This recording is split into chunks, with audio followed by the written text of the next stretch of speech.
ఎరికే సర్పంచ్ నాకు లేదు తెలియదు, ఏం చేయలేదు వరకు. మీటింగ్లో కూడా కానీ నేను ఏం మాట్లాడలేదు.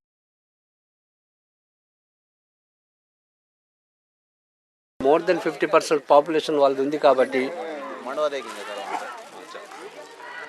అన్ని పర్సంటేజ్ ఇచ్చి సమాజంలో మేము చేసేంత పని చేయలేకపోతున్నారనే బాధ మాకు తప్ప.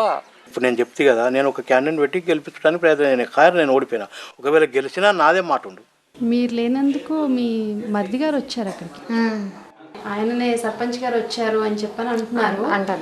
ముందు పార్టీతో పూసుకి సార్ మంత్రి గోయినాయకు ఆయనటికి పార్టీతో పూసుకి అసలు బతల్ కారణం అంతా నా పార్టీ తోడు కారణం బతా సరే టీఆర్ఎస్ నన్ను వరనే సర్పంచ్ మనతో గెగ్గలు రేడీస్ మనతా.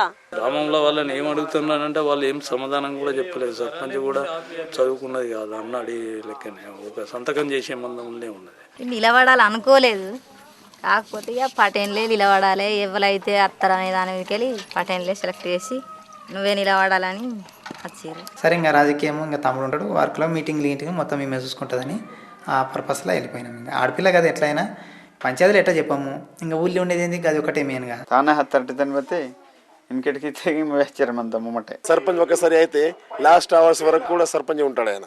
అవునండి, అలవాటు అయిపోయింది.